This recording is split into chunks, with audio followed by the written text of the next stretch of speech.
Hello guys, hello Gemini. Welcome dito sa ating channel, Kapalaran 888. Welcome Gemini. Alamin natin kung anong messages, vibration, gabay energy para to sa lahat ng Gemini. So, tingnan natin kung ano yung message na pwede kang makaresonate.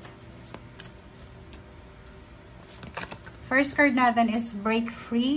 Try different ventures and experiences as a way to grow and learn. So, sinasabi sa'yo dito, Gemini, na subukan mo daw yung iba, okay? Other new, different experiences. Okay, so wag kang mag-stay lang sa isang lugar, sa isang bagay. Subukan mo yung mga, or i-discover mo, okay, by yourself. Self-discovery, kung ano yung pwede mong subukan. Break free from limited belief, parang ganun. Okay, Gemini, sadness. Nakikita ko sa'yo, mayroong mga Gemini na meron silang mga nararamdamang negative. It's either worries, fear, sadness, loneliness. Comment down below if ikaw yan. Kasi nakikita ko sa'yo dito na kung ikaw daw ay nalulungkot, umalis ka dyan sa emotion na yan. Break free from sadness. Break free from loneliness and then worries. Try different ventures and experiences. 8 of Raphael. So, yun, diba? So, may mas magandang naghihintay sa'yo. Do what you know is right for you. Wow. So, pwedeng, ang nakikita natin dito, merong Gemini na meron silang pinupursue. It's either travel, long distance travel, gusto mag-migrate sa ibang bansa, USA, Canada, Europa. But, unfortunately, siguro, hindi pa ito yung tamang oras para dyan. So, nakikita ko sa'yo na may mas maganda daw na naghihintay para sa'yo. Next card is High Priestess number 2, Archangel Haniel. Sinasabi na kinakailangan mong pag-isipan lahat ng mga gusto mong gawin sa buhay. Meditate para makuha mo yung tamang information and be at peace. Diba? Huwag tayo masyadong nagmamadali. Huwag nating i-rush yung mga bagay-bagay dito sa mundo. For Gabriel, maraming celebration, invitation, mayroong abundant rewards for hard work, bonus, payments, payouts, salary increase, higher position. So, marami kang rason para mag-celebrate. May wedding anniversaries, party, Christmas party, New Year's party, year-end party, reunion. So, walang puwang dito yung sadness. So, release yourself from burdensome situation. Okay? So, Raphael, wow. So, new relationship. So, nakikita ko na may bagong relationship na mabubuo or dating relationship na mas magle-level up.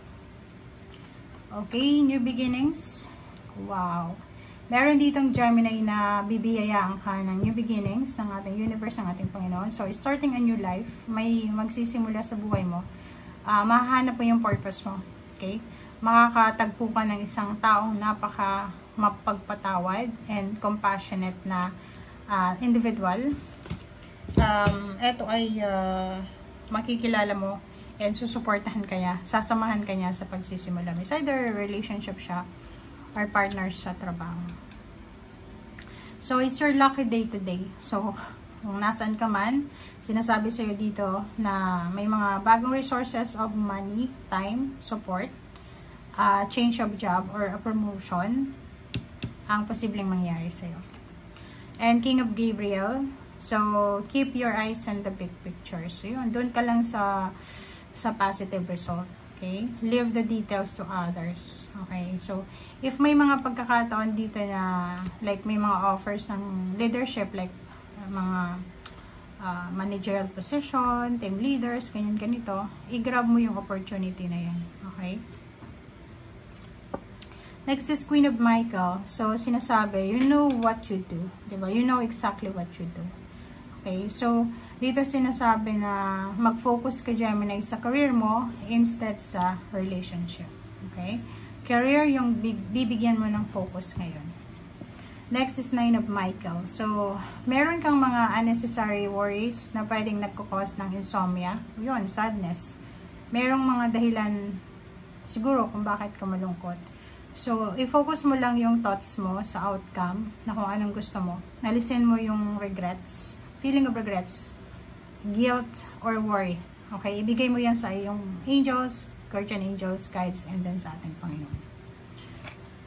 Divine guidance, dito sinasabi na nakafocus ka din sa paghahanap kung ano yung meaning ng buhay mo dito sa mundo.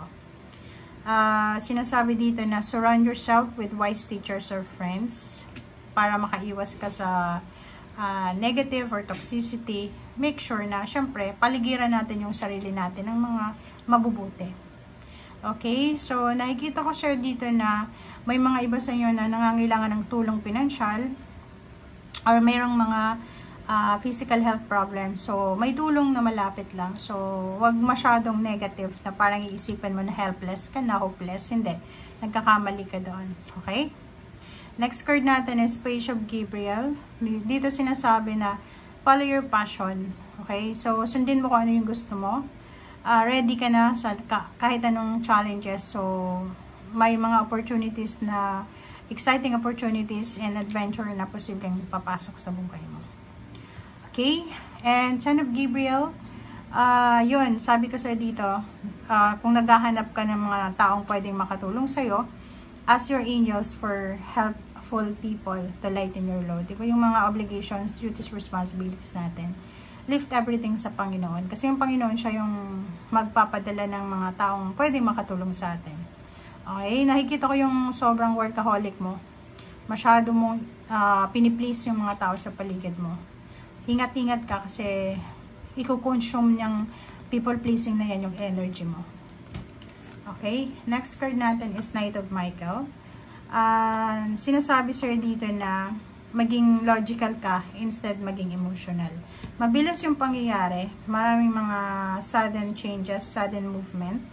Ang posibleng mangyari like relationship, like partnership, parang ganon. But make sure na maging logical ka instead na maging emotional. So, kung halimbawa may isang relationship na ina-offer sa'yo, or emotional or romantic relationship or friendship, pag-isipan mo muna lang mabuti. Huwag masyadong emotional. Okay?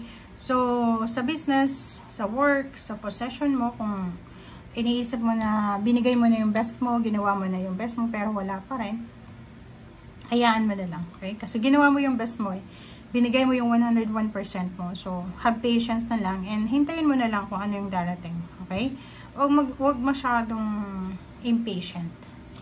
And habang naghihintay ka sa kung ano mang hinihintay mo, planuhin mo na yung mga next move mo. Okay? You can be free. Ang gawin mo lang is maging courageous ka sa mga choices mo sa buhay. And yung pag-aralan natin yung mga bagay-bagay sa buhay. Okay? Thank you guys. Bye!